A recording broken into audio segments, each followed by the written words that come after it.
Shalom à toutes et à tous. On se retrouve avec Midrash El Yehuda Manitou. On parle de moralité, de justice, et plus particulièrement, tu veux nous parler de Torah chez Birtav, Torah chez Balpé dans les enseignements de Manitou. Bechavod. Tודה rabba. Alors bonjour à tout le monde. Et donc, comme je vous avais déjà dit la semaine dernière, on peut dire qu'on a commencé ce thème la semaine dernière. On va continuer à étudier ce thème-là, et je vais tout de suite en profiter pour ouvrir le texte, comme d'habitude.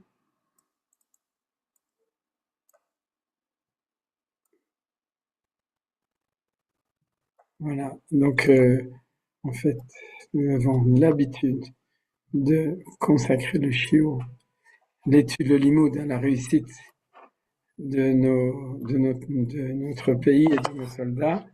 Alors je le dis, les nisachon sveinu tzvagan al Israël, שיזכה להשמיד, להרוג ולאבד ולשבר את כל אויבינו, לגרש את שונאינו מארץ קודשנו, ולשוב ולכבוש ולהתנחל בכל חבלי נחלתנו, ובפרט בחבל עזה ובגוש קטיף, לשמירה על כל חיילינו מכל צרה וצוקה ומכל פגרה, לרפואת הנפש ורפואת הגוף לכל הפצועים ולכל הנפגעים במלחמה זו, לנקמת דמם של כל החיילים הגיבורים שנפלו במלחמתנו ושכל הנרצחים, השם ייקום דמם, ובתוכם יוסף אבנר, השם ייקום דמו, בן אלי ורחל דורן, כי אתה אדוני אלוהינו עמנו במלחמותינו, להושיענו ולהחיש גאולתנו, כמו שכתבת בתורתך, כי אדוני אלוהיכם, ההולך עמכם להילחם לכם עם אויביכם, להושיע אתכם, ונאמר אמן.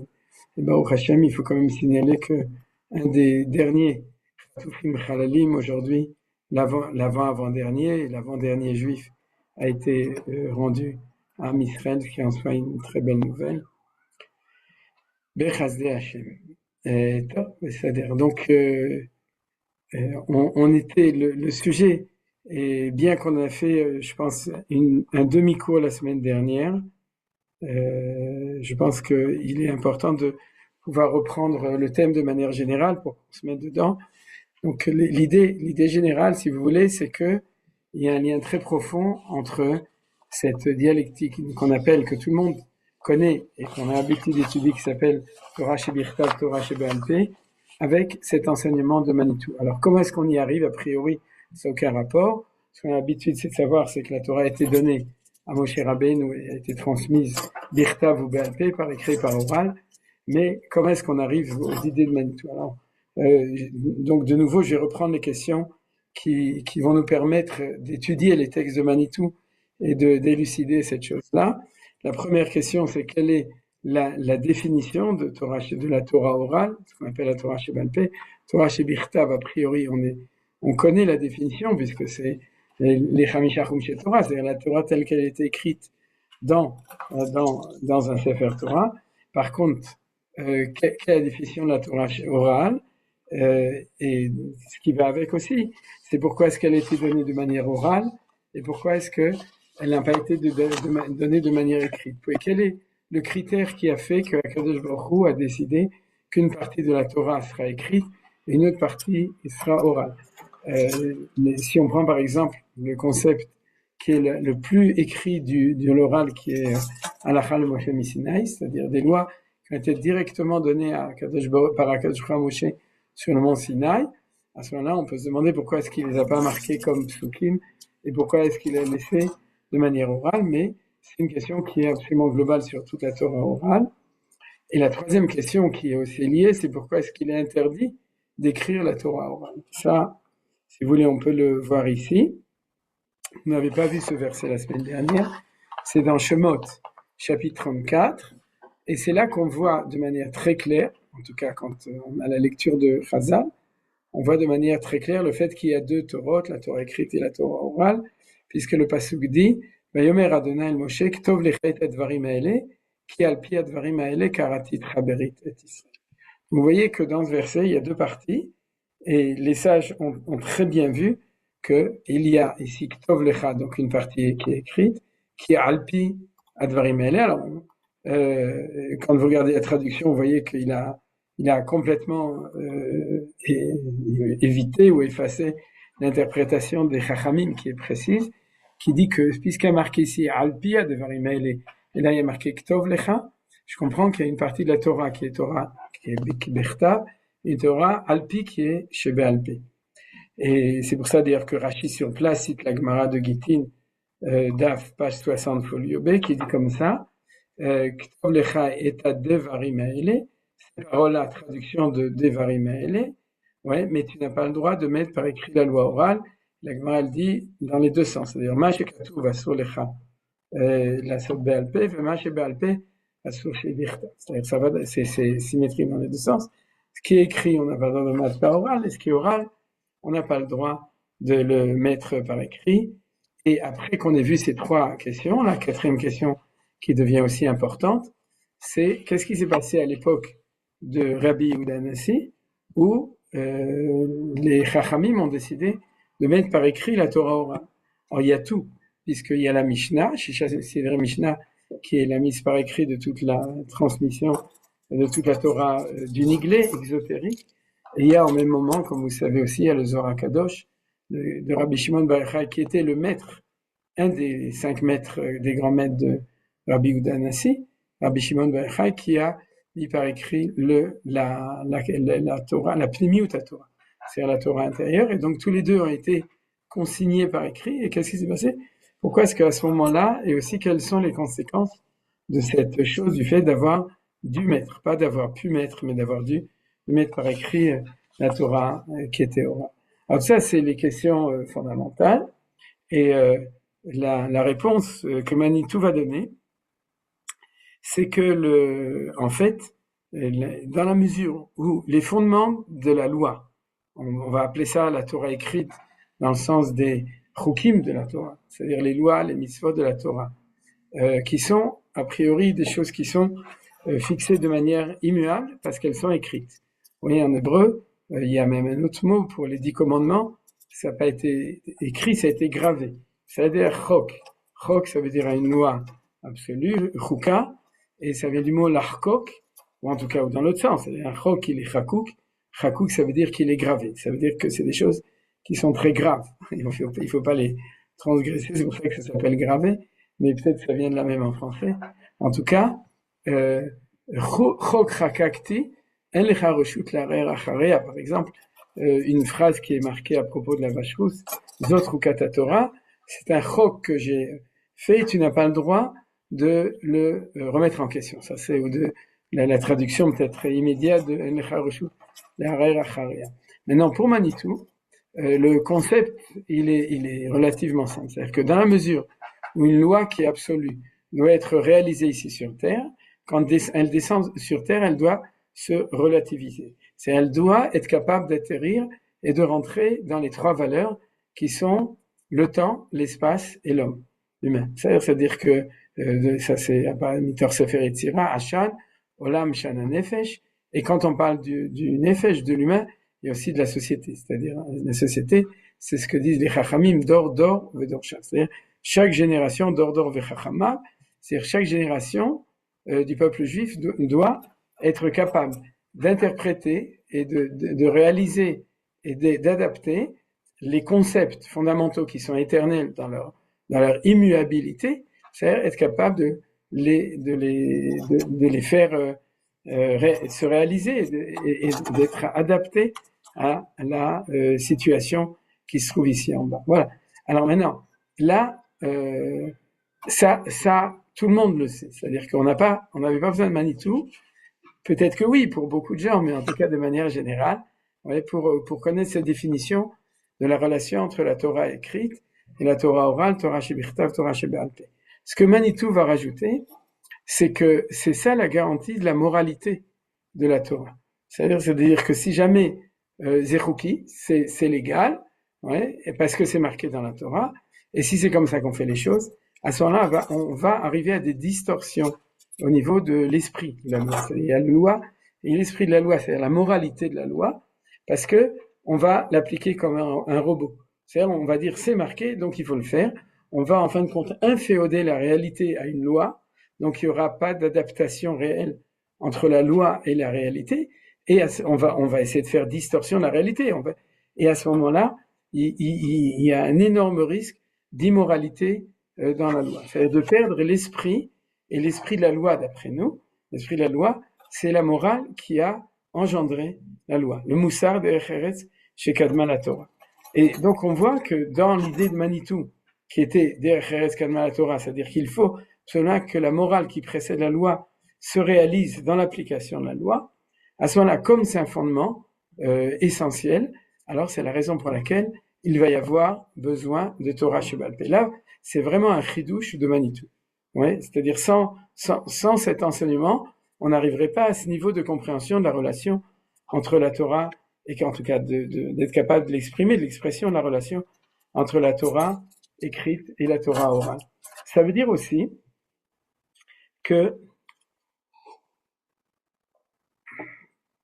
dans cette dialectique des choses, c'est ça qui va permettre, paradoxalement, la nitzriyut, l'éternité de la Torah. C'est-à-dire que si jamais, dans d'autres systèmes de pensée, pour protéger l'éternité de la Torah, il faut absolument qu'on puisse rien changer, même pas un iota, comme il disait, c'est-à-dire les autres, c'est-à-dire que même pas un coup de social yot, ouais, tout doit être resté tel qu'il est.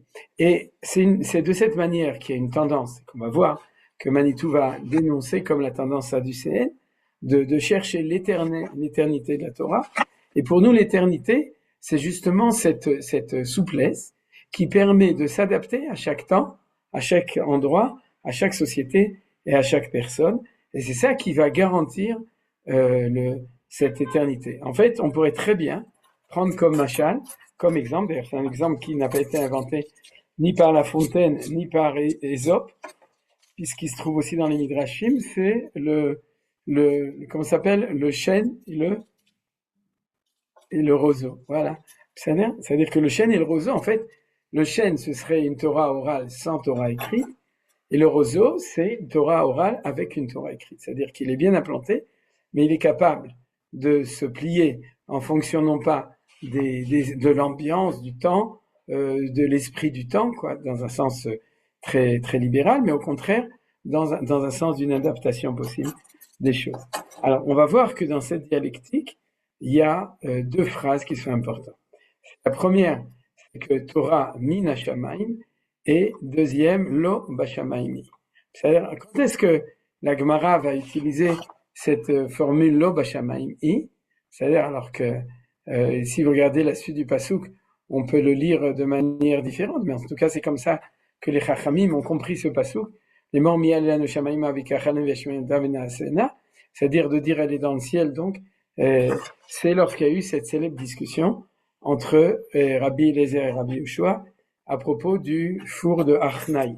Tanuro shel Achnai, je pense que vous connaissez cette Gemara, si mes souvenirs sont bons, elle est dans Baba Metzia, je suis pas sûr, qui raconte que il y a une discussion entre savoir si un certain tanour, un certain four était tamé ou était taor, il était pur ou impur, au niveau des lois de pureté d'impureté. La source est dans la Maseret Kelim, les traités qui s'occupent de ça. Et Rabbi Eliezer a amené des preuves célestes de la véracité de son opinion, et il a été mis en prérème. Il est excommunié, Rabbi Eliezer, parce qu'il voulait imposer sa loi en amenant une bat-kol et des miracles, que l'eau coule dans l'autre sens, que les murs du Beth Midrash penchent si j'ai raison, et tout ça, ça s'est arrivé. Et à ce moment-là, on dit non, la halakha est comme Rabbi Yehoshua, l'eau bashamayimi, la Torah n'est pas dans le ciel. Alors, il faut savoir que dans tous les cercles très libéraux, c'est le premier cours de Torah qu'on leur enseigne. Pourquoi? J'ai d'expérience, je l'ai vu et j'ai entendu, parce que l'essentiel, c'est surtout l'eau bashamayim. Maintenant, Manitou disait toujours répéter, Torah l'eau bashamayim, Torah min hashamayim. Moshe kibel Torah mi Sinai. C'est-à-dire qu'il y a une dialectique. D'un côté, la Torah, elle vient du ciel, mais d'un côté, la Torah, elle atterrit sur terre. Alors, si tu dis que l'eau bashamayim, t'as coupé la Torah du ciel, Torah de Moshe, Torah Elokit, à ce moment-là, tu t'es trompé. Si tu la coupes de la terre, alors, t'es Torah min hashamayim, mais tu t'es détaché d'une véritable capacité de faire atterrir la terre, la Torah, sur terre. C'est-à-dire cette idée-là, c'est une dialectique entre une Torah qui est céleste, mais qui descend sur terre. C'est cette dialectique-là. Et je vous donne comme référence, mais justement pour ne pas, pour qu'on puisse étudier les textes de Manitou, j'ai pas amené le texte. Il y a un très beau texte de Rav Kook dans son livre qui s'appelle Orot HaTorah, les lumières de la Torah au premier chapitre.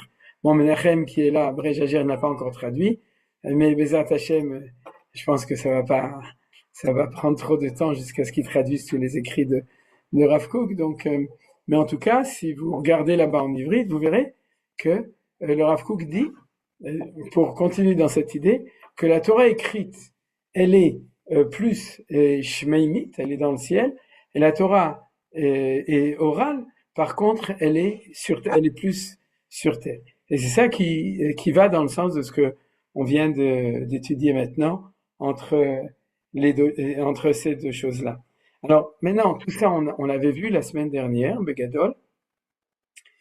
Et je voudrais on pourrait dire dans une relativité des choses, c'est-à-dire signaler plusieurs idées, mais que pour l'instant on va pas encore étudier dans Manitou, mais qui font partie de ça pour avoir une vision générale. La première, c'est regardez, c'est cette phrase, et de nouveau, là je cite l'enseignement Manitou, sauf que je me souviens plus toujours, et comme il n'y a pas d'étincelle, donc je peux pas vous amener un texte précis, mais le mot halacha. Vous vous souvenez du mot halacha? C'est-à-dire, et vous avez l'habitude, quand vous allez à la synagogue et vous écoutez un cours de Torah, où on vous dit, il faut faire comme ça, il faut faire des tilatélim comme ça, à droite, à gauche, et comme il faut le faire effectivement, et puis vous demandez au Rav pourquoi, c'est halacha, c'est marqué comme ça, donc c'est comme ça qu'il faut faire. Donc on a l'impression que le mot halacha, c'est-à-dire que c'est une loi absolue, immuable, incontournable et tout. Alors bien entendu, c'est incontournable, c'est absolu, mais de quelle manière? Justement, la halacha, c'est la manière de réaliser la loi qui est marquée dans la Torah de manière réaliste. Et d'où est-ce qu'on sait que ça s'appelle halacha? Et on le lit d'ailleurs tous les jours à la fin de la tefila. Dans Enkelokeinu Kavel Hashem, à la fin on dit Al tikre alichot, et là halachot. C'est-à-dire, donc, et ça veut dire quoi? N'appelle pas ça des alichot, mais des halachot. Et d'où vient cette dracha? D'un verset de Habakkuk, chapitre 3, verset 6, qui dit alichot olam lo. C'est-à-dire, c'est alichot olam lo, et Chachamim disent al tikre alichot, et là halachot. Et qu'est-ce qu'on voit là? C'est qu'on dit le olam lo, c'est-à-dire quelque chose qui est éternel, c'est des alichot. Et nous, ça, je ne dis pas alichot et halachot. En fait, qu'est-ce qu'ils ont voulu dire? Ils ont voulu dire, si tu veux que ce soit mashur le olam, quelque chose de l'olam, à ce moment-là, il faut que ce soit des halachot qui sont dans le sens de halichot. Or, quelle est l'essence même de la halicha? C'est le contraire de la amida. C'est-à-dire que la halacha, elle ne peut pas être statique. Si elle est statique, ouais, ça s'appelle amida. Et à ce moment-là, les halachot, on aurait appelé des omdot. Ouais, et en fait, la halacha, elle s'appelle des halachot, dans le sens, ça vient du mot lalechet, c'est-à-dire de marcher, parce que par définition, c'est là qu'on voit ça, la Torah, quand elle devient une halacha, c'est-à-dire une halacha qui est inscrite ici en bas, ou qui est enseignée ici en bas, c'est-à-dire d'abord c'est de la Torah Sheba'al Peh, une halacha, et donc elle est la Torah Sheba'al Peh, parce qu'elle est dans le sens de la dynamique. Ça, c'est la première source qu'on peut voir pour cette idée-là. Par exemple, qui s'appelle des Omdim? C'est un autre passou qui est dans le livre de Zecharia, Vani, qu'on va lire bientôt, on va lire à Hanouka, dans l'Haftarat Hanouka, Vani eten lecha mahalachim ben haomdim haele. C'est-à-dire, je vais te donner des démarches mahalachim ben haomdim haele parmi ces statiques. Et qui sont les statiques? La Gemara dit, c'est les anges. Les anges, ils sont omdim, parce que même quand ils se déplacent, ils ouvrent pas, ils se déplacent pas, ils se déplacent par un mouvement continu sans avoir besoin de marcher. Donc, emlo mehalchim. Ils sont considérés comme omdim. Pourquoi? Parce que leur valeur, ils ne se développent pas, ils se dégradent pas, ils changent jamais d'avis, ils ont une fonction, un ange, il la fait toujours. Donc, lui, il est omed. Et l'homme est défini comme bipède, mahalach. Donc, puisque l'homme est mahalach, puisque la vie est dynamique, alors la halacha doit être capable d'être me'alechet itanu, et c'est pour ça qu'elle s'appelle la halacha. Ça, c'était une source intéressante là-dessus. La deuxième, c'est que, en fait, à l'intérieur de la Torah, il y aura aussi, on pourrait dire, une dimension Torah chez Birtav, Torah chez Baal Peh, à l'intérieur de la Torah. C'est-à-dire, il y aura des choses qui sont plus écrites que d'autres.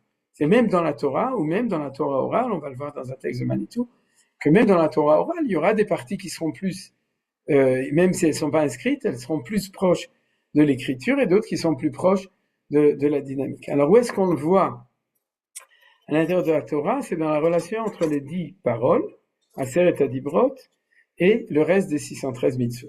Tout ça, c'est des mitzvot. Donc, ça fait partie du domaine des ketuvim. C'est-à-dire des choses qui sont Aloïma Baketuvim, c'est des choses qui sont écrites. Mais même dans les choses écrites, il y a des très écrits et puis des moins écrits. Et le plus écrit de tous, c'est les 10 paroles, les 10 commandements, Aser et Adibrot. Et c'est pour ça d'ailleurs qu'elles sont gravées. C'est-à-dire le fait d'être hakouk, c'est une dimension, un niveau d'écriture qui est supérieur à celui de toutes les mitzvot. Et ça, Manitou va l'expliquer. J'ai pas encore trouvé le texte, mais si j'ai pas le texte, je vous ferai le cours d'après l'enseignement oral de Manitou, Bezrat Hashem, c'est-à-dire d'après un des cours de Parashat Hashavua. Donc, si je trouve, pour l'instant, j'ai pas trouvé dans les textes écrits une référence, mais on le fera Bezrat Hashem. C'est que Manitou va nous dire que tout de suite, que le passage de Yitro à Mishpatim, c'est le passage de la loi dans un absolu et l'application de la loi dans une réalité ici en bas. D'ailleurs, c'est la différence entre Chok et Mishpat. Alors, j'ai pas marqué ici le mot Chok, mais comme vous savez, donc les 10 paroles, c'est Chokot, Ken, Kem Chakukim, parce qu'ils ont été gravés. Donc, les 10 sont considérés comme, en hébreu moderne, on dirait, ou en politique, ou en justice moderne, on dirait que c'est la Chouka, ouais, la constitution, c'est les 10 commandements, c'est-à-dire c'est la constitution fondamentale. C'est ça qui s'appelle dans la loi moderne la différence entre une loi normale, une loi générale et une loi constitutive de constitution. Alors les 10 paroles, c'est la chouka, et ensuite, immédiatement après, et c'est ça qu'on verra dans ce cours Bezrat Hashem de Manitou, immédiatement après, Akadosh Baruch Hu nous dit, mais fais attention. C'est-à-dire, ces 10 paroles vont être explicités dans 613 mitzvot, comme si c'était un faisceau qui va développer les choses.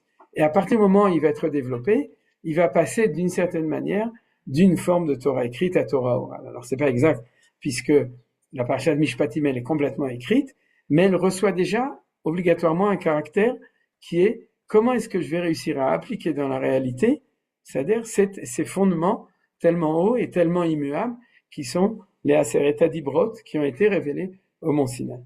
Et donc c'est pour ça que la parasha de Mishpatim, elle va commencer avec Ve'elea Mishpatim Asher Tasim Lifneim.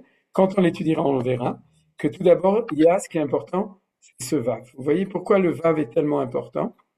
Parce que ce vav-là fait le lien, c'est ce que dit Rashi tout de suite et Chachamim, entre Ma'elu Misinaï, Afelu Misinaï, c'est-à-dire entre les 10 qui ont été cette révélation absolue des 10 paroles et la manière de la réaliser ensuite qui s'appelle Ve'ele Amishpatim Asher Tasim Lifneim. Cette notion de Mishpat, c'est déjà une descente par rapport à Chok, et Asher Tasim Lifneim, c'est l'explication de la descente. Donc, ce qui est important pour nous quand on va apprendre Mishpatim, ou ce passage, c'est de savoir comment Dieu va réussir à mettre, à présenter devant Am Israël, à poser devant ce qui a été entendu au moment du Mahamad Ar-Sinaï. Donc c'est la fin de la phrase Ve'ela Mishpatim. Ça, c'est une première division à l'intérieur de la Torah entre certaines textes qui sont plus je dirais dire plus au niveau Torah écrite et d'autres qui sont plus au niveau Torah orale, bien qu'ils sont tous les deux dedans. Il y a un deuxième qui est très intéressant, c'est la relation entre les 4 premiers Chumashim et le livre de Dvarim. Alors le livre de Dvarim, comme vous savez, ça s'appelle Mishneh Torah. Alors maintenant que je le dis, c'est intéressant, parce que le mot Mishneh, c'est le même mot que Mishnah. C'est comme on pourrait dire, que le Chumash est la Mishnah de la Torah.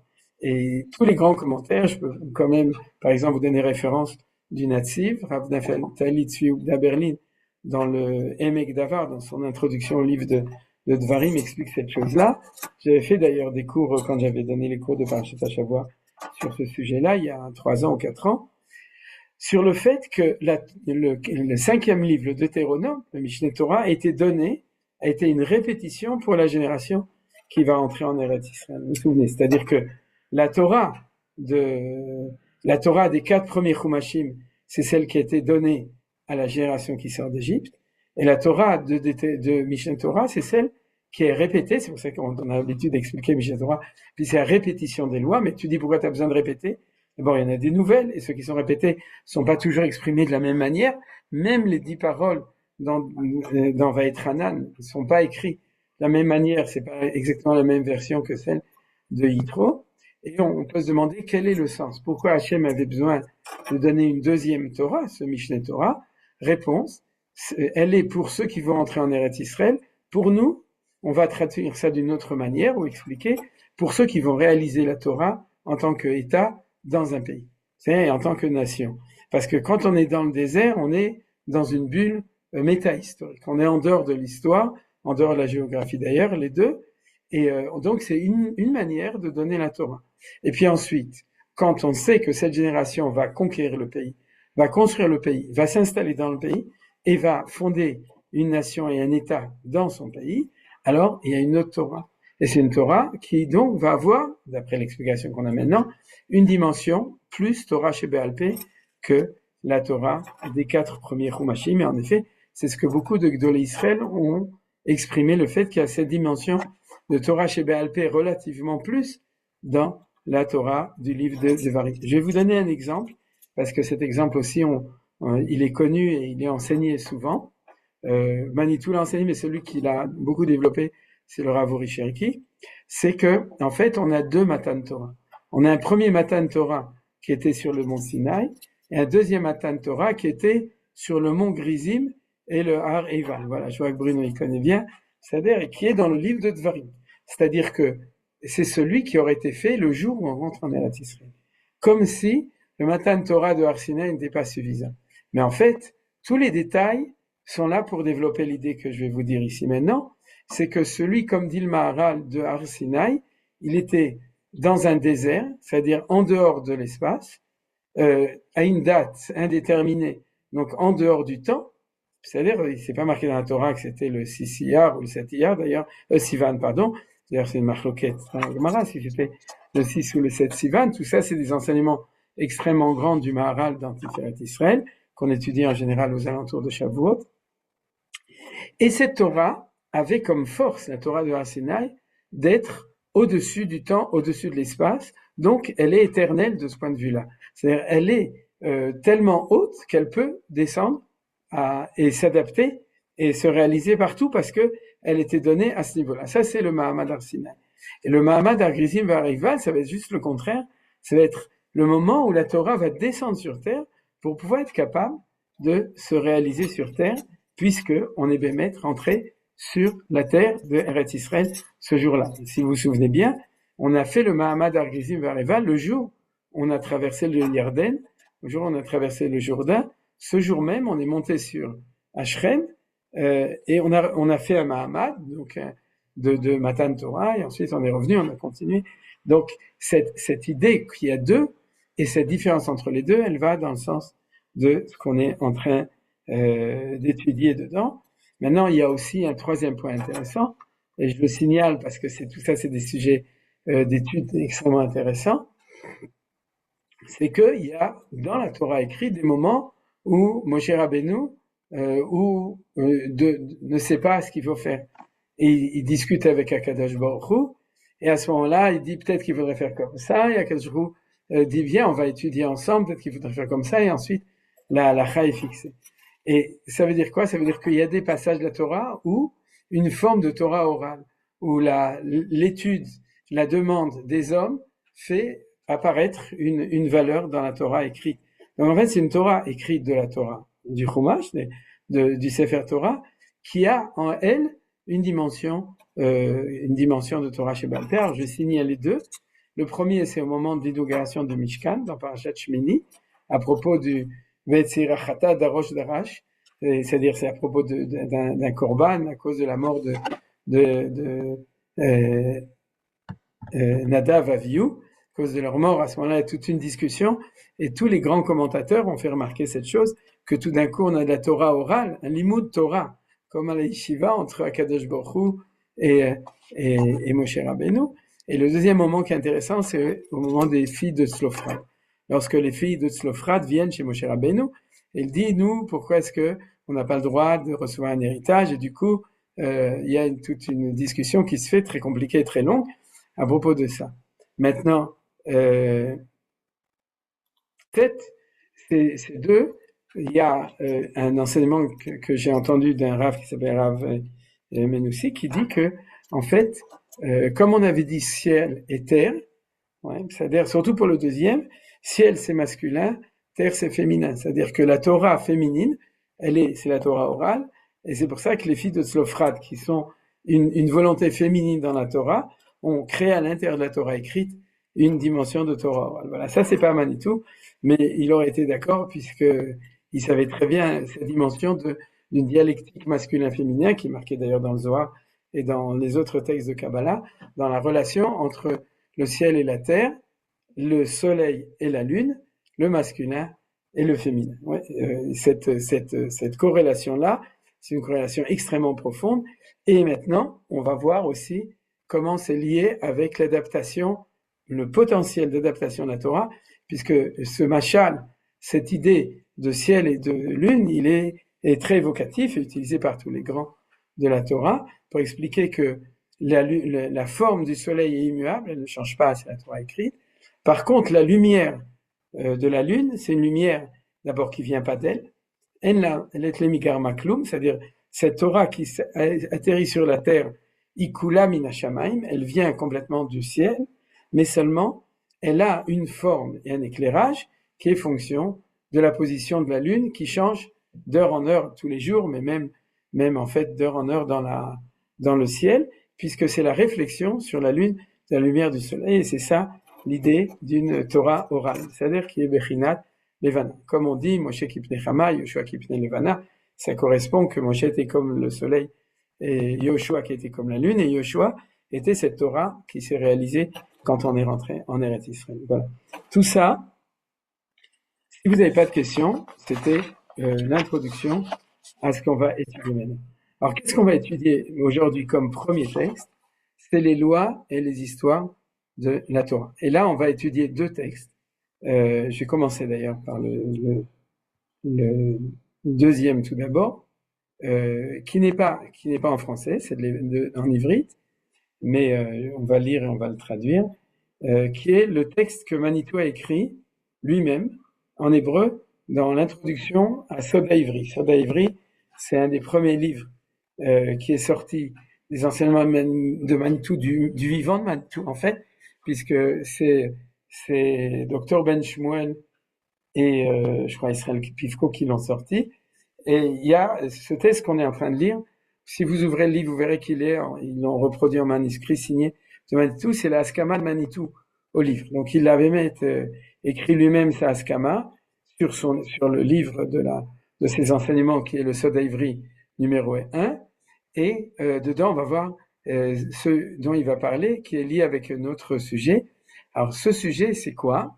C'est, donc je reprends ici, le titre, c'est les lois et les histoires dans la Torah. C'est-à-dire que dans la Torah, on a quelque chose d'exceptionnel, comme dit Manitou, qui n'apparaît pas dans d'autres sources d'autres nations, c'est que notre Sefer HaKadosh, le livre de la Torah lui-même, il comporte deux choses. D'un côté, il comporte des lois, et d'un autre côté, il comporte des histoires, c'est-à-dire et plein d'histoires. Il y a peut-être plus d'histoires que de lois au niveau, si on compte le nombre de versets de la Torah, qui sont comme ça. Et la question, c'est pourquoi est-ce que Akadosh Baruch Hu a écrit son Sefer, celui qui nous donne, qui est le Sefer Torah. Pourquoi est-ce que dans le Sefer Torah, il nous a fait ce balagan? C'est-à-dire qu'il a il nous a demandé d'inscrire dedans, comme on dirait en français, de sauter du coq à l'âne, c'est-à-dire de passer d'histoire à mitzvot, de mitzvot à histoire, etc. Alors on a d'abord une grande subdivision, puisque le grand livre d'histoire, c'est là où on est en ce moment, c'est depuis la création du monde, jusqu'à le début de la Parshat Bo, dans lequel il y a les premières mitzvot qui ont été données à Israël. Mais la vérité, c'est que si vous prenez par exemple le livre de Bamidbar, dans le livre de Bamidbar, vous avez énormément de parshiot qui commencent par une histoire et qui finissent par des lois. C'est le cas de Parshat Shlach avec les explorateurs, c'est le cas de Parshat Korach avec la Machloket, et chaque fois on commence par une histoire et on termine ensuite par des mitzvot qui sont là-bas. On voit très bien que les mitzvot sont liés avec l'histoire qui est arrivée là. Alors pourquoi est-ce que ça doit être mis de cette manière-là? Réponse de Manitou, oui, on est exactement dans le même phénomène, c'est-à-dire dans le phénomène Torah Shebe'al Peh, Torah Shebichtav. Pourquoi? Parce que l'histoire va être liée avec la loi, ouais, dans le sens de l'esprit de la loi et de la loi. C'est-à-dire, c'est ça le chidouche de Manitou. Donc, comme je vous ai montré qu'il y a dans l'intérieur du Chumash, il y a des passages qui sont, on pourrait dire, différentiels entre cette vertu et cette vertu. Alors, un des exemples, le premier qu'on étudie maintenant, c'est l'enseignement de Manitou. Et là, on va étudier deux textes différents sur cette corrélation entre le côté Sipur et le côté Mitzvah qui se trouve à l'intérieur de la Torah. Et pourquoi est-ce que la Torah a été écrite de cette manière-là? Alors, commençons. Et bien entendu, je vous traduis. Manitou commence avec un texte qu'on connaît très bien, que Manitou expliquait, mais il expliquait tellement qu'il explique de plein de manières. Et cette manière aujourd'hui est différente de ce qu'on a l'habitude.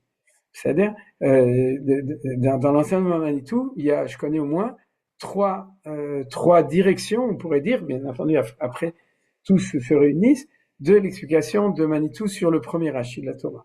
Lo hayat tzarich latril et Torah ela me'achodesh haze lachem, she mitzvah rishona shenetztavu Israël, umatam patach bebereshit. Oui, c'est le premier Rashi de la Torah.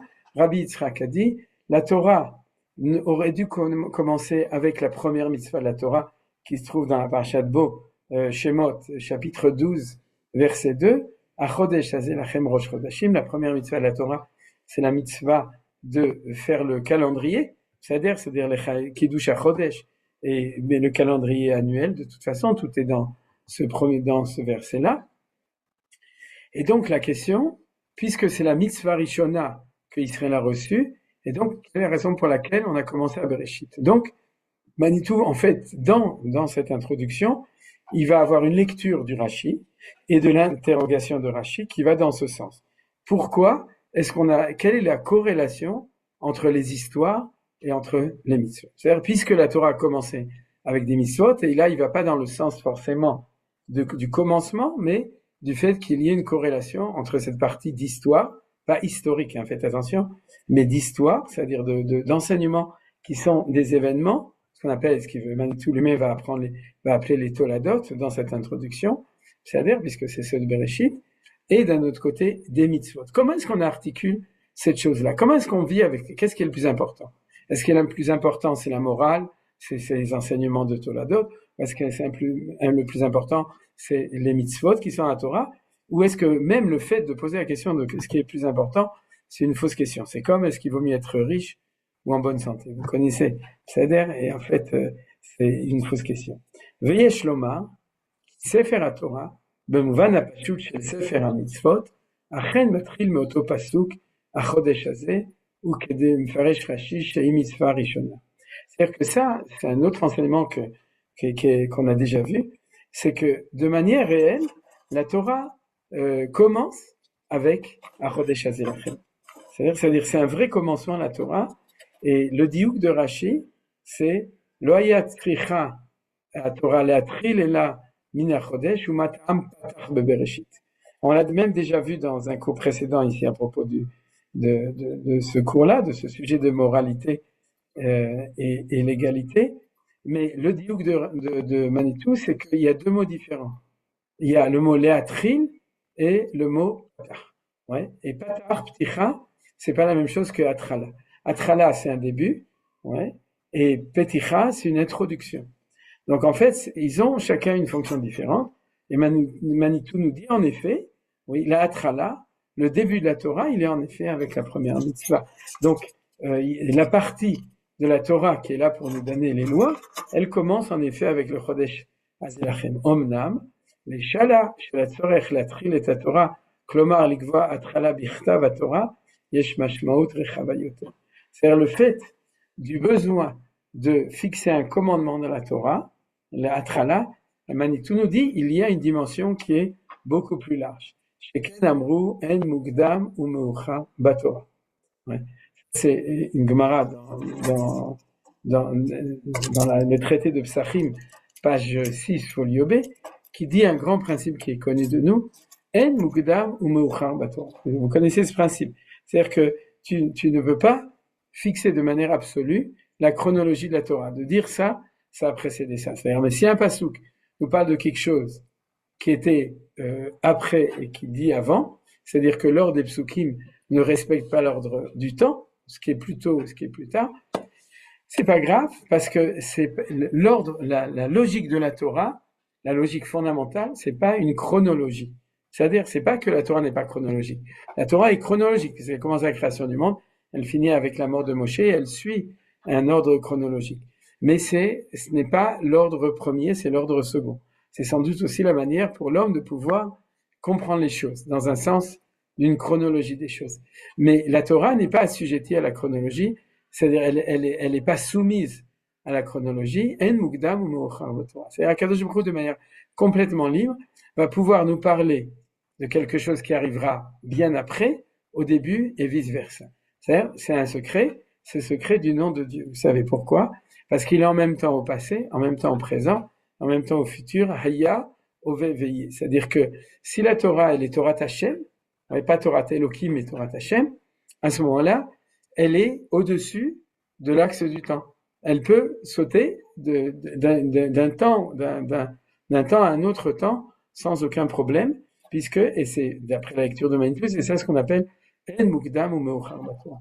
Donc s'il n'y a pas de Mukdam ou Meuchar, alors pourquoi est-ce qu'on a besoin de nous dire, oui, quand est-ce qu'elle a commencé? Vous comprenez? Puisqu'en fin de compte, si on dit quand elle a commencé, on ne s'occupe pas du temps, on s'occupe d'une autre valeur. Veratsu Beze, et donc Manitou dit, qui a Torah initzrit. Velo she'ach klal achor vekadem batzad anitzrit. Que ce qui est important maintenant de comprendre, et c'est ce mot que j'ai déjà utilisé dans l'introduction, c'est que la Torah est éternelle.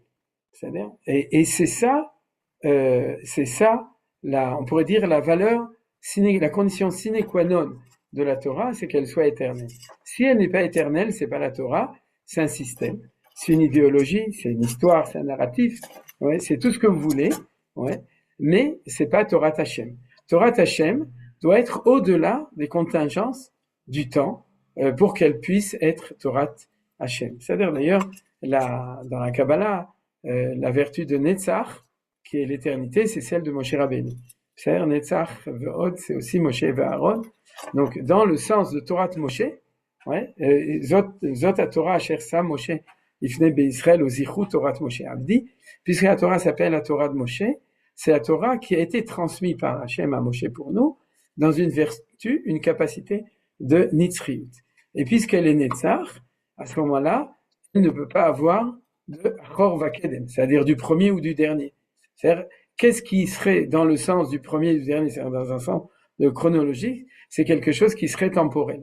Puisqu'elle n'est pas temporelle, donc, elle est au-dessus de cette notion de Achor Vakedem, avant et après. Maintenant, il y a Manitou, puisqu'il a écrit son introduction en ivrite, il fait allusion dans ces deux mots Achor Vakedem à un verset, qui est Achor Vakedem Tsartani, et je ne veux pas l'expliquer, mais en tout cas, c'est sûr que l'intention de Manitou, quand il a cité ces deux mots pour dire avant et après, il faisait allusion à d'autres notions au niveau de la Pnimiut Torah, Betzad Anitzri Shel Haemet. C'est-à-dire, puisque la Torah est émet, elle est vraie, parce qu'elle est toujours vraie. Si elle est toujours vraie, alors elle est éternelle.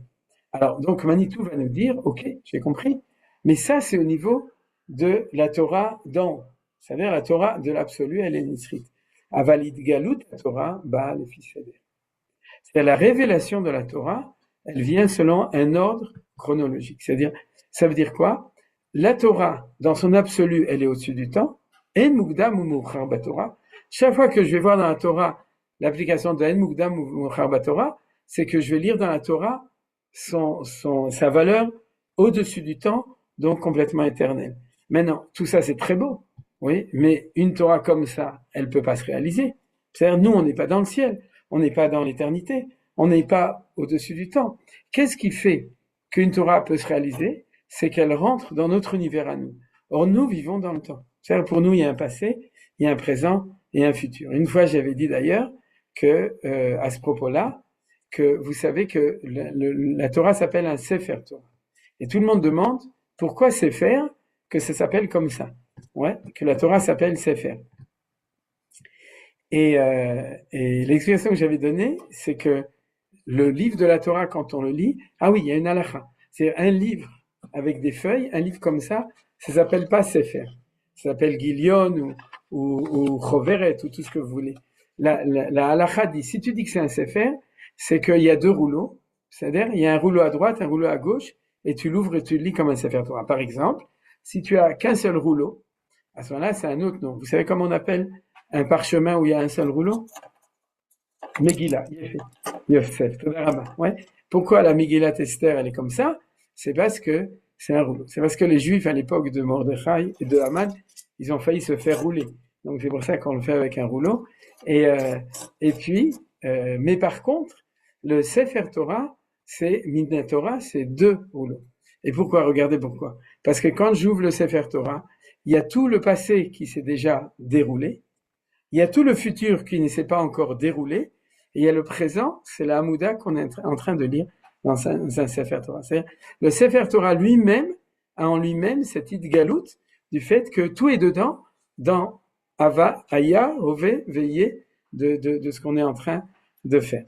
Alors, mais ce qui est important, c'est qu'il nous dit quand il y a idgalout, donc révélation, c'est-à-dire la Torah descend dans ce qu'on appelle la Torah Aniglé, c'est-à-dire la Torah révélée, la Torah qui est opérative dans le monde, à ce moment-là, elle est obligée de venir selon un ordre chronologique. Yotse, qui a tzorech latril ktav haTorah mipasuk ze ou acher, davka matzorech lichtov ota.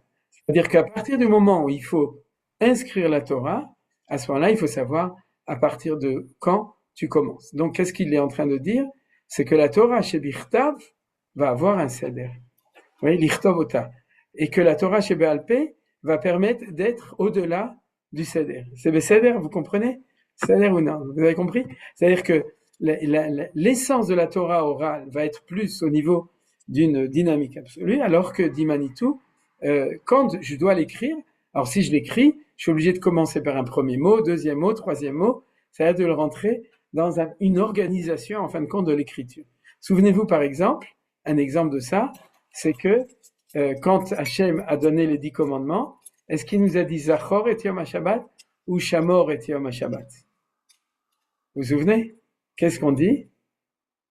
Zachor et Shamor bedibur echad nem. Ils ont été dits ensemble. C'est-à-dire que quand on l'a entendu chez Lo Alpi, chez Abou de la Seder. C'est-à-dire on n'était pas soumis. Mais quand on doit le marquer dans la Torah, alors on est obligé de marquer un endroit Shamor, un endroit Zachor, sinon ça ne peut pas marcher. Donc, et là, Manitou rajoute un enseignement que je ne connaissais pas avant d'avoir lu ce texte de Manitou, à propos de son interprétation de Rabbi Yitzhak. Il dit V'kach hi hagirsa bazohar hakadosh. C'est-à-dire que le midrash que Rashi amène, Amar Rabbi Yitzhak, lo hayta tzricha Torah latril, et là mi Bereshit, il amène du midrash. Mais dans le Zohar HaKadosh, on a le même midrash, parce que vous savez, les midrash, ils peuvent apparaître à plein d'endroits. Et qu'est-ce qui a marqué? Quelle est la girsa, la version du Zohar HaKadosh? Amar Rabbi Yitzhak, lo yitztarich oraita l'michtav, et là, mea chodesh hazelachem. C'est le chidouche extraordinaire. Traduction, c'est-à-dire que la Torah, non pas aurait dû commencer avec la première mitzvah, mais la Torah, et quand elle doit être écrite, alors on commence avec la première mitzvah de la Torah qui est Chodesh Hazelachem. C'est-à-dire que à partir du moment où la Torah doit être écrite, alors il faut commencer avec Chodesh Hazelachem. Ou veze aseder, apachut vegioni ou seder idgalut mitzvot. Et ce seder-là qui est simple et qui est logique, c'est l'ordre de la révélation des mitzvot. Ou techilato kamuvan, la mitzvah rishona shenitzavo Israël. Donc son commencement, bien entendu, c'est la première mitzvah que Israël a reçue. C'est-à-dire l'ordre, c'est pas l'ordre chronologique, c'est l'ordre des mitzvot. C'est-à-dire c'est dans l'ordre chronologique, mais il y a première mitzvah, deuxième mitzvah, troisième mitzvah, quatrième mitzvah. C'est-à-dire que quand on écrit les mitzvot, à ce moment-là, on a un ordre. Kidenakat Rabbi Yitzhak. Et c'est ce qu'a dit Rabbi Yitzhak. Ba'asher Torah, le Torah Israël Askinan, qui dit Vezot Torah Asher Samoshe Lifne Bene Israël. Dans la mesure où la Torah n'a de sens qu'à partir du moment où elle est donnée à Israël, comme on dit Vezot Torah, c'est quoi la Torah dont s'occupe? C'est celle que Moshe a mis devant les Bene Israël. Sam, d'ailleurs, vous vous souvenez, c'est le même mot que Eler Mishpatim Asher Tassim Lifneim. C'est à partir du moment où le peuple juif a été créé, il sort d'Égypte, alors il y a quelqu'un qui peut recevoir la Torah ici en bas. Et donc, quand il le reçoit ici en bas, donc elle va être écrite,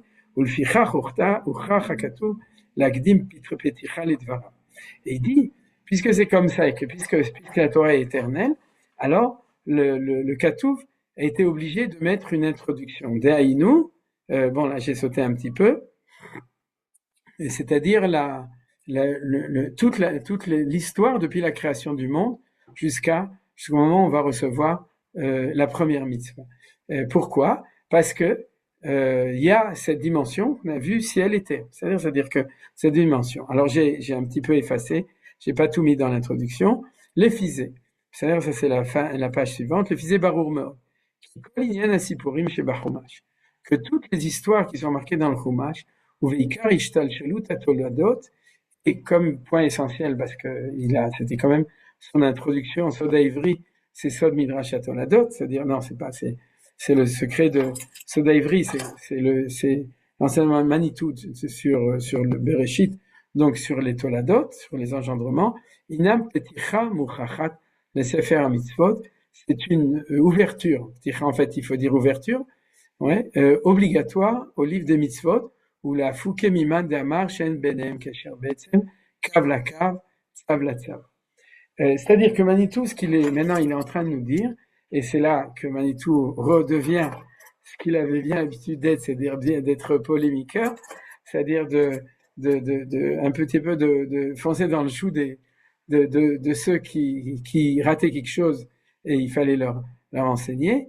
Il dit que pourquoi est-ce que Rashi nous dit ça, qu'il faut une pticha, une ouverture obligatoire au mitzvot, et pour expliquer en fin de compte pourquoi est-ce que la Torah commence au moment de la création du monde et non pas la première mitzvah, c'est pas parce que il faut ça ou ça, c'est parce qu'on ne peut pas avoir ça sans cela. C'est-à-dire qu'il dit qu'il y a un danger dans le peuple juif, c'est de raconter les histoires, c'est-à-dire quand on fait des drachot, ensuite d'enseigner les halachot des mitzvot quand on fait les mitzvot, mais de ne pas lier les deux ensemble. Et c'est ça l'enseignement qu'on voit maintenant ce soir dedans, c'est que ce que la Torah nous dit, c'est qu'il a mis, Akadosh Baruch Hu a mis les deux dans le même sefer. Il a mis les histoires, il a mis les mitzvot dans le même livre, et ils ont tous les deux autant d'importance parce que on a une obligation de faire le lien entre les deux, entre les histoires et entre les mitzvot. C'est-à-dire, il a fouqué pour aller à l'encontre de ceux qui ont dit qu'il n'y a pas de lien intrinsèque entre les deux.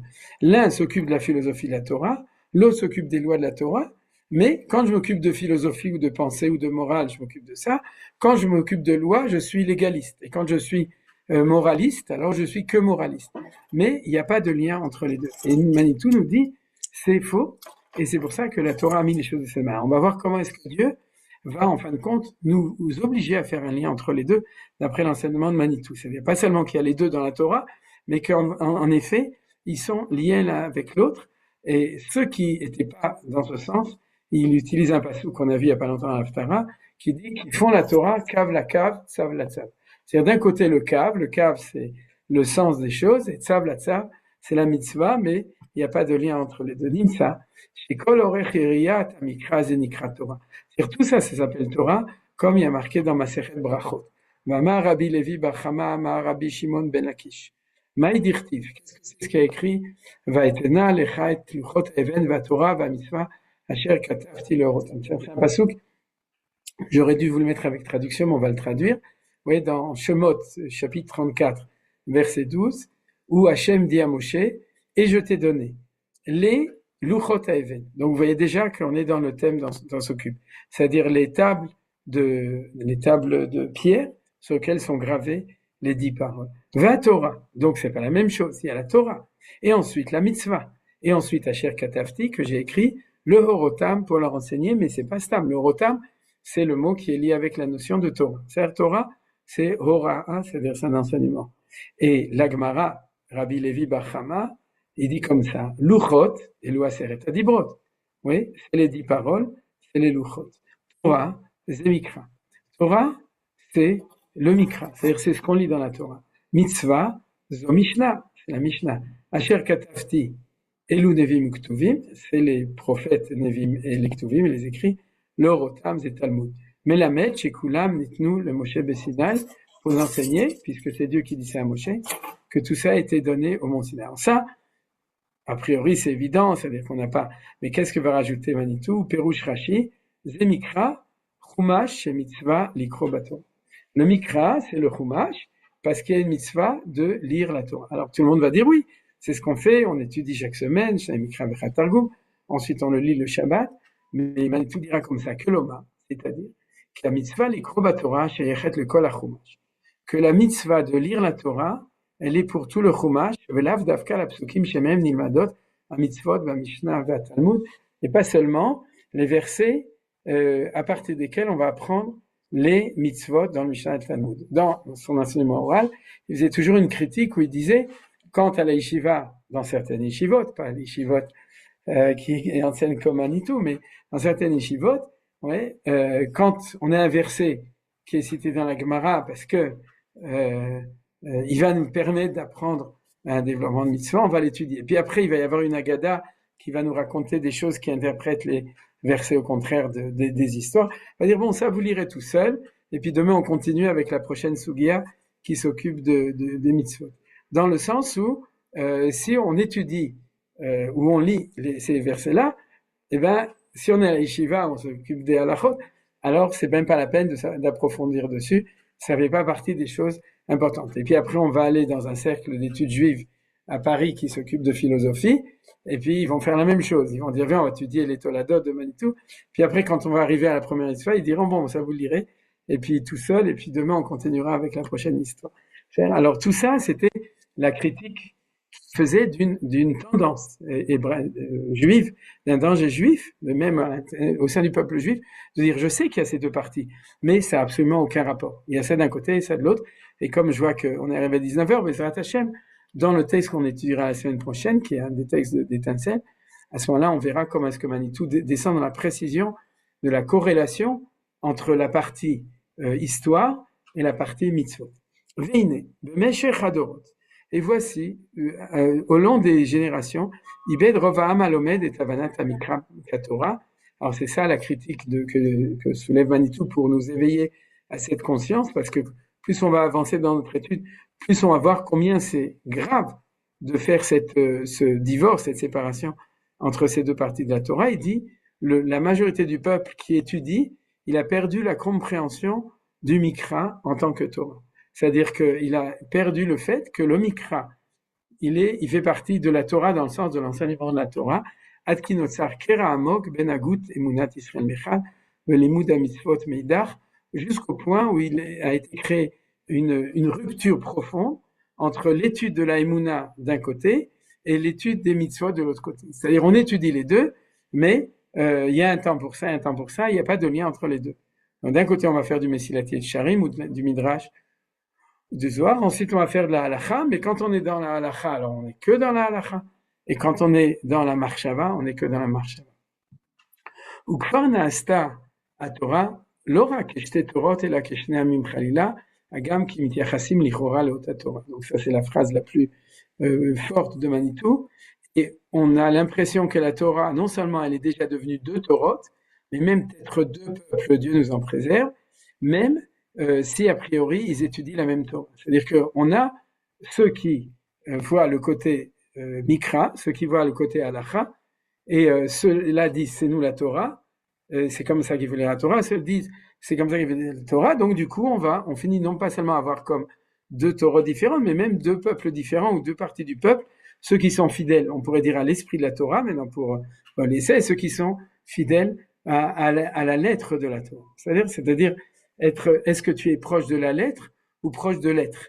C'est-à-dire de Akadosh Baruch Hu, c'est ça que dit ici Manitou. Kacher Vacher Rabim Vegam Tovim, parce qu'il y a beaucoup et même des meilleurs. Ils finissent par cette différence entre les deux de fonder leur idéologie hébreu, non pas sur les textes du Mikra, mais sur des idées théologiques, philosophiques qui sont très loin en fait de la Torah. C'est-à-dire, à force d'étudier la Torah uniquement au niveau des mitzvot et du sens des mitzvot en tant que loi, et de ne pas s'occuper des sugiyot de Emouna, des sujets de Emouna, alors la nature a horreur du vide, puisqu'ils n'ont pas les sources hébraïques de la Emouna, alors ils vont amener les sources extérieures, si vous voulez, cartésiennes, rationalistes, etc. Et j'en ai fait l'expérience de beaucoup de jeunes qui avaient étudié des années dans des yeshivot charédiotes où on n'étudiait pas la Emouna, et ils étaient baki dans le chasse, dans les gmarot, dans les halachot. Et puis après, quand tu commençais à réfléchir avec eux de Emouna, alors leur opinion était naturellement celle du monde ambiant, c'est-à-dire du monde occidental ambiant, parce qu'ils n'avaient jamais développé la Torah au niveau du Mikra. Ve'ilu mitzadacher, limud halacha menutak larov midiat hamikra katorah, c'est-à-dire que l'étude de la halacha est donc détachée. D'un côté, au niveau pensée, on arrive à des choses qui ne sont pas authentiques parce qu'ils ne sont pas liés avec le texte de la Torah en tant que mitzvah. Et au niveau de la mitzvah, alors elle est détachée de la connaissance du Mikra que Torah, c'est-à-dire de la valeur du Torah qui s'appelle le Mikra, uvekach mitrachek veolech mishorche derech eretz haavot, et celui donc qui est que dans la Torah en tant que loi, alors il s'éloigne de plus en plus des racines de ce qu'on appelle derech eretz haavot, et c'est là que Manitou nous dit, ce qu'on avait déjà étudié depuis le début, que ce qu'on apprend dans le livre de Bereshit, c'est la moralité qui précède la légalité et ce qu'on appelle le derech eretz de'avot. Et vous vous souvenez qu'on avait déjà vu que derech eretz kadma la Torah. Donc, les histoires doivent précéder les lois. La atchala, c'est achodesh zelachem, mais la peticha, l'ouverture pour s'ouvrir à ce qu'on appelle le mikra ou le derech eretz ou la moralité qui est en amont des mitzvot, c'est celle qui est marquée dans le livre de Bereshit. Ken, ve umiyodaim lo le'et kazot, Amrou Zal, et qui sait si ce n'est pas pour ça que nos Chazal ont dit pour notre époque, il a fait Sichatan shel Avdei Avot lifnei makom mitoratan shel banim, c'est-à-dire que c'est à propos de Eliezer Eved Avram, tout ce qu'il a raconté, ouais, et où il n'y a pas de mitzvot, il n'y a que une très belle histoire. Et il y a un enseignement qui est amené dans Rashi qui dit devant Akadosh Baruch Hu, le blabla, c'est pas du blabla, mais les histoires que raconte Eliezer, le Eved d'Avram, c'est pas Avram Avinu lui-même, c'est son Eved, c'est son serviteur, sont plus agréables, plus beaux devant Hachem, l'ifnei makom, mitoratan shel banim, que la Torah des fils. C'est-à-dire que la morale des pères, et même des Avdei Avot, est plus beau devant Akadosh Baruch Hu, d'un certain point de vue, que la Torah des fils. Mais en fait, bien entendu, le plus beau, comme on a dit au début, c'est pas dans un ordre de valeur, mais c'est dans le fait de dire c'est une condition sine qua non d'être capable d'étudier ça et de comprendre le lien profond entre les deux, qui pour Manitou est le lien entre le côté des fondements moraux, qui est celui de l'histoire de la création du monde et des Toladot, et des fondements de loi légale qui sont dans Torah Mitzvot. Zéou, toda rabba. Yofi, yesh shelot, yesh הערות? Ouais, c'était magnifique, hein, la Kermesse. Tu m'entends? Oui, oui, je t'entends, bien sûr, merci. J'avais une question à propos de... C'est un petit peu à côté, mais à un moment, tu as parlé du mot Sefer. Tu as dit que le mot Sefer, ça parle des rouleaux de la Torah. Et en Oui. même temps que tu as dit là, j'ai vu le mot Sefer, en fait, comme quelque chose qui s'ouvre. Le Samer, il est fermé, le P, il s'ouvre un peu, et le Resh encore plus. Est-ce que tu as une explication sur l'écriture de ce mot? Non, c'est magnifique ce que tu dis. C'est yafé meod. Mais comment tu le traduis? Comment tu l'expliques? Eh ben, non, mais comme tu le dis toi-même, tu prends un samer qui est fermé, tu l'ouvres un peu, ça fait un P. Et d'ailleurs, la bouche, ouais, le mot P, c'est la bouche. Et si tu regardes la lettre P, c'est comme, tu lui mets un petit œil au milieu, c'est comme une figure vue de côté qui est en train d'ouvrir la bouche. C'est-à-dire, il parle comme ça. C'est-à-dire, il y a le nez, puisque le P, il rentre dedans comme ça. Il y a la bouche, ça part. Et c'est pour ça que ça s'appelle le pei, c'est mamash kacha. Et c'est-à-dire, c'est comme si tu avais ouvert ton samer et ptar pif, c'est-à-dire tu as ouvert la bouche. Et après, si tu ouvres complètement le pei, ça fait un resh. Maintenant, pourquoi le resh et pas autre chose, ça je sais pas. Si ce n'est que tu as une ligne horizontale, une ligne verticale avec un rond entre les deux peut-être. Mais en tout cas, c'est une très belle dracha que tu as dit là. Il a fait Meot Chazakouba. C'est ça. En fait, le resh, J'ai une autre question, il mais je descend laisse les autres parler. Non, vas-y, mais l'homme chaîne. Non, c'est pas une question, c'est hors sujet, c'est sur les Toledot. Donc je peux poser les autres questions et après on reviendra si y a le temps. Besséder. Top. Bonsoir, enfin, merci encore pour ce cours. Donc, moi, je suis contente qu'il y ait Manitou parce que je pense que c'est comme ça qu'on comprend le mieux. Sinon, aujourd'hui, je suis quand même un peu perdue dans les définitions parce que les 10 commandements, je ne sais pas si c'est des rocs. J'avais toujours appris que les rocs, c'était les lois qu'on n'arrivait pas à expliquer pour l'instant, comme la vache rousse, comme comment Oui. dirais-je? Voilà, Chatez. voilà, c'est ça. Donc, Ou Sir la Azazel, d'accord. voilà, Très bien. donc, alors que les 10 commandements, bon, c'est la base de tout. C'est des rocs, bah, c'est normal. Enfin, je veux dire, je sais pas, aujourd'hui, au niveau des définitions, j'étais un petit peu D'accord. déroutée. Non, ok, tu as bien raison de poser cette question. Et souvent, ça m'arrive quand je fais le cours, que je pense à des questions, je me dis, ils vont le poser. Et souvent, c'est toi qui poses la question. Donc, Chazak ou Baruch, chez Kivan. Et il faut savoir que dans l'étude de ce genre de choses, des définitions, les définitions sont vastes. C'est-à-dire que, comme tu dis, j'ai toujours appris, parce qu'en effet, ouais, Rachid dit tout de suite, les autres au Katatora, à propos de la vache rousse, c'est-à-dire, et il dit pourquoi est-ce que dans la vache rousse on appelle une chouka ou chok, c'est-à-dire qui chok imilfanai, comme j'ai dit, le charoshut, c'est quelque chose qui est au-delà de la compréhension. Mais en fait, c'est pas pour autant que la définition n'est pas dans les deux sens. C'est ça que je veux dire, elle n'est pas symétrique. C'est pas que toutes les lois incompréhensibles s'appellent chok et les autres s'appellent mishpat. C'est vrai aussi, mais c'est que le chok incompréhensible va nous apprendre une vertu, un niveau de la Torah. C'est-à-dire, et en fait, il faut dire comme ça, c'est ce qu'on a dit à propos de, c'est un fait que les 10 commandements sont des chosot katatora, c'est-à-dire des chukim, et qu'il y a chukim mishpatim. Alors il y a de nouveau plein, c'est toujours dans la relativité des choses. On peut dire comme ça, toute mitzvah de la Torah a un côté chok et un côté mishpat. C'est-à-dire, et on peut dire le chok, c'est l'absolu qui nous fait voir l'infini à l'intérieur de cette mitzvah. Et puis ensuite, la mishpat, c'est au contraire le relatif ou l'humain qui est dans cette mitzvah qui nous permet de la comprendre. Comme, par exemple, dans les 10 commandements, lotir tzach, lotignov, lotinav, c'est-à-dire que c'est des mitzvot qui ont un sens humain immédiat. C'est-à-dire, tout souvent avait l'habitude, mais c'est pas parce que c'est un sens humain qu'on les fait. C'est parce qu'elles ont été révélées au Mont Sinaï. C'est-à-dire, c'est autre chose. Alors, quand tu vois apparaître une loi qui, a priori, tu ne vois pas de mishpat dedans, comme la vache rousse, alors tu dis, c'est un peu vache, pourquoi Dieu il nous a donné ça? C'est-à-dire, et puis, et en fait, comme tu n'arrives pas à la faire descendre, alors elle te fait apparaître la dimension chok de la Torah. Il y a d'autres explications, mais dans le cadre de ce qu'on a étudié aujourd'hui, c'est ça que ça veut dire. C'est-à-dire, à ce moment-là, par exemple, le Maharal dans Tiferet d'Israël insiste beaucoup sur cette chose-là. On dit que mitzvot srichot kavana.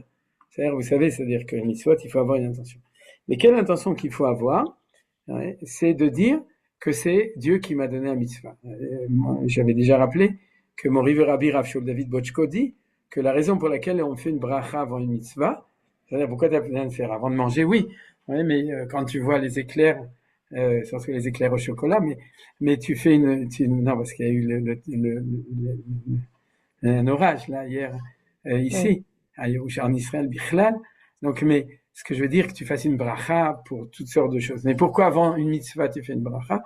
Parce que tu veux dire Baruch Ata Hashem, Asher Kiddushan Israël, c'est-à-dire dire je donne la tzedaka pas parce que uniquement par motivation sociale, je ne fais pas uniquement Shabbat parce que j'ai besoin de me reposer, je mange pas uniquement kasher parce que il y a toutes sortes de raisons, mais parce que par une mitzvah, on avait vu d'ailleurs la semaine dernière avec le mot mitzvah lui-même, maintenant je me souviens, je me lie par cette mitzvah, chaque mitzvah est un lien avec l'infini. C'est-à-dire, c'est ça le paradoxe. Tu crois que tu fais une mitzvah, que tu es ici en bas, mais en fait, c'est un des liens qui te lie avec le Ensof, c'est les mitzvot. D'ailleurs, on pourrait dire à propos du tzitzit, c'est Roitem utu schartem et kol mitzvot. Quand tu vois le tzitzit, parce que le bleu du tzitzit, c'est le bleu qui s'est à kavod, c'est-à-dire qui t'envoie jusqu'à l'infini. Et donc, de ce point de vue-là, dans chaque mitzvah, il y a une dimension chok, et c'est une dimension qu'on doit avoir sur soi quand on fait une mitzvah. Alors, bien entendu, c'est un projet, c'est pas qu'on réussit tout le temps, mais se dire, je fais la mitzvah parce que dans la mitzvah, il y a l'infini qui en entonnoir va descendre dans une petite réalité ici. Donc, il y a un côté chok. Et ensuite, heureusement, dans les mitzvot, il y a la mishpat, c'est-à-dire la réalisation dans le rationnel de l'homme. Alors, de ce point de vue-là, comme j'ai dit, même si les 10 paroles, les 10 commandements, c'est-à-dire, et c'est vrai qu'on dit les 10 paroles parce que c'est la révélation de la parole, mais en bas, c'est des commandements. C'est vrai, c'est-à-dire, c'est des lois. Vous voyez, Dieu n'a pas dit, justement, je suis le Dieu de Abraham. Deuxième, je suis le Dieu d'Israël. Troisième, je suis le Dieu de Jacob. Le quatrième, je suis celui qui a créé le ciel et la terre. C'est pas ça, c'est pas des paroles, c'est des commandements. On peut pas éviter cette chose-là. Et donc, de ce point de vue-là, c'est pour dire ce que je viens de dire. Même si, a priori, c'est une loi comme l'otirtzach, l'otinaf, ou même la plupart, le respect des parents sont des lois qui sont intelligibles à l'homme au niveau de son rationnel. Ce qui est important, c'est vrai que ça s'appelle les 10 paroles, c'est parce qu'on les a entendues au Sinaï de la bouche de Hakadosh Baruch Hu. Et de ce point de vue-là, c'est ça qui fait que ça s'appelle un chok, puisque on a vu dedans cette dimension du chok. C'est-à-dire, du coup, ça va. Non, c'est bien le fait de dire qu'à chaque fois il y a les deux, ça me paraît bien. Ça me convainc. Et l'autre question, juste peut-être que je me trompe, mais le premier commandement, c'était pas celui de procréer, qui est, je crois, avant celui de. Oui, tout ce que tu demandes, c'est des très bonnes questions. Et je me suis aussi dit quand on lisait qu'il fallait. Mais si tu reprends le texte de Manitou, c'est pour ça qu'il a dit que Vezot à Torah Shersa Moshe Lifne Ben Israël.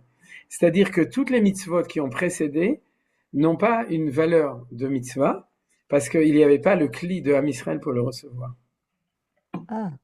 C'est-à-dire qu'en fait, dans le compte des mitzvot, la première qu'on compte, c'est Achodesh Hazelachim. Alors, pas dans le Sefer Achinour. Oui, dans le Sefer Achinour, il va commencer, comme il compte les mitzvot selon l'ordre des parashiot, en effet, il va commencer par Pour vous, c'était un pro des mitzvot. Ouais, donc il a vu pro vous, et donc il a compté comme ça. Mais, si tu étudies le texte de la Gemara dit que toutes les mitzvot, je parle pas au niveau des Bnei Noach, c'est au niveau des Bnei Noach, en effet, puisque eux, leur cli de Kabbalah des mitzvot n'est pas le peuple juif, donc on compte la première mitzvah, c'est pour vous. Mais pour le peuple juif, la Gemara, elle dit, dans Maseret Shabbat et en autre endroit, je me souviens plus où c'était, elle dit que toute mitzvah qui n'a pas été répétée une deuxième fois après pour le peuple juif n'est pas obligatoire pour le peuple juif. C'est-à-dire, s'il n'y avait pas marqué une deuxième fois pour vous, pour le peuple juif, d'ailleurs, c'est pour ça que la Gemara, si vous vous souvenez, dans Maseret Shabbat, elle travaille dur parce qu'elle n'a pas tellement facilement trouvé à propos de pour vous. C'est-à-dire, si elle a dû chercher un endroit où cette mitzvah est marquée après le don de la Torah pour nous dire que c'est une mitzvah de Horaïta pour les juifs et pas uniquement une mitzvah générale qui a été donnée. Un des exemples, c'est Mila. D'accord? L'essentiel de la mitzvah de Mila, elle a été mise chez Avraham. C'est-à-dire, c'est des Kolmener, etc. C'est-à-dire, tous les détails de la loi sont chez Avraham Avinu, mais la Gemara dit, s'il n'y avait pas marqué Uvayom Hashmini Imol Besar Olato, dans Parashat Shmini qui est 3 mots, alors ça n'aurait pas été théoriquement une mitzvah midoraita. Et ça, c'est dans le sens de Manitou, c'est-à-dire le mirtav, c'est-à-dire l'ordre chronologique des mitzvot commence avec la naissance du peuple juif, qui donc peut être le réceptacle des mitzvot de la Torah. Merci. Mouchati. Yosef. Oui, bonjour. Est-ce que tu serais d'accord pour dire que, idéalement parlant, on aurait pu se passer du livre? Ben, d'Abel, Elohim, c'est Dieu qui parle. Et puis il l'a mis par écrit et c'est ça le mot séper. Si on prend les lettres du mot séper, c'est sa mère, Resh, ce qui supporte la bouche faible. Ah, il a fait. C'est faire supporter. Comment? T'as dit c'est faire support. Non, non, j'ai pas compris. Sa mère qui supporte P, Ah, bouche, lâche du ah, pauvre. il a fait. Non, parce que moi, j'avais entendu encore plus loin, c'est que le mot sefer en hébreu, c'est le même mot que supporter. Ah Support. ouais, non, ouais. Non, mais En ça, français. Mais ça, c'était pas ton intention. Mais Manitou, il fait ça parce qu'il dit que le mot sphiroth, c'est le même mot que espérer, ouais, et d'autres. C'est la même racine d'ailleurs. Sefer, sphira et oui, tout. Donc oui. tu dis support. Mais Mais c'est dans le mot de sommer. c'est Pei, rach. Il y a fait מאוד. כן, אפשר להגיד לגמרי. נכון? C'est-à-dire qu'il y a une obligation, mais théoriquement. Mais de nouveau, dans la théorie, c'est c'est-à-dire que c'est quelque chose qui est bien avant du fait de le mettre ici. Chazak ou Baruch, très bien. Donc, tu as donné une réponse à Johan pour sa question aussi sur les lettres du mot Sefer. Chazak ou Baruch. Chazak ou Baruch. T'as quelqu'un d'autre? Rav Ackerman, tu as encore une minute? Oui, Alain, pour toi, oui. Alors, regarde. Et ça se recoupe avec ce que Noémie a dit, mais avant qu'elle le dise, j'ai pensé à ça pendant ton cours. Manitou revenait énormément sur l'enseignement des Toladot. Et pour lui, en fait, cet enseignement, il est sur toute la Torah et tout le Tanakh. Mais je me disais qu'on le retrouve de façon beaucoup, beaucoup plus forte dans le livre de Bereshit.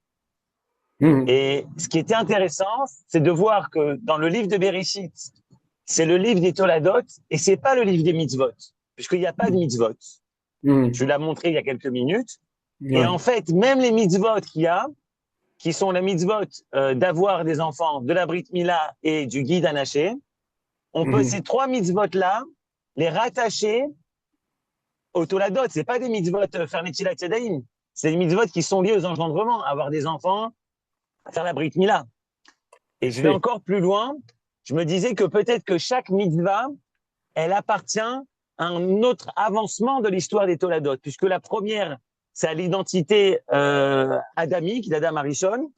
La deuxième de la Brit Mila, c'est à l'identité abrahamique, puisque c'est Abraham qu'il dit la Brit Mila. Et la troisième, c'est à l'identité Israël déjà, Yaakov, Israël, l'histoire du guide Anaché. Jacobine. Quoi? Jacobine. Voilà. Est-ce que cet enseignement-là, est-ce que Manitou l'a dit? Est-ce que alors, il a fait ce que tu dis, lien-là? c'est pas Manitou, c'est magnifique, mais mais c'est le sujet de la semaine prochaine. Bon, c'est le texte de la semaine prochaine. Donc, Baruch Shekivanta. Donc, c'est Manitou. Allez, ça marche. Toda Rabba. Ouais, on va l'analyser sur la semaine prochaine. Manitou, il va citer Guide Anaché. Donc, comme toi aussi t'es guide, souvenez-vous, vous devez venir la semaine prochaine parce qu'il faut pas oublier le guide. C'est-à-dire, Suivez le guide. Toda Rabba. C'est-à-dire, on va s'arrêter là. Chazakou Baruch. Et Bezrat Hashem. Merci beaucoup.